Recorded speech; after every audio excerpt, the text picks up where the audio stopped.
এত সুন্দর একটি মাছ দেখতে পাচ্ছি, এই মাছটি যদি আমি আঁকাতে পারি তাহলে নিজেকে আমি অনেক ধন্য মনে করতে পারবো।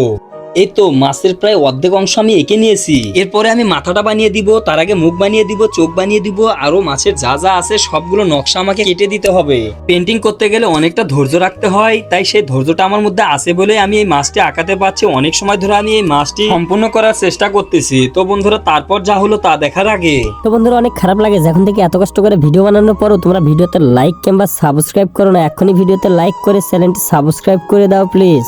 এই মাছের পেন্টিংটি সম্পূর্ণ শেষ করতে পারলে আমাকে অনেকটা টাকা দেওয়া হবে, সেই টাকা দিয়ে আমি আমার সংসারের কাজে লাগাতে পারবো। তো বন্ধুরা, তোমাদের মনে কি বিশ্বাস হয় যে আমি এই মাছটি আঁকাতে পারবো? তাহলে অবশ্যই একটি কমেন্ট করে যাবে। এই তো মাছটি আঁকানো প্রায় হয়ে গেছে, এখন আমি মাছের নকশাগুলো কেটে দিলেই মাছটি স্বয়ংসম্পূর্ণ হয়ে যাবে। যে কোনো কাজে ধৈর্য হারাতে নেই, ধৈর্য নিয়ে কাজ করলে সেই কাজ স্বয়ংসম্পূর্ণ হবেই অবশ্যই। তো বন্ধুরা, এর থেকে মজার মজার মিনি ব্লগ পেতে ভিডিওতে লাইক কমেন্ট করে দিও।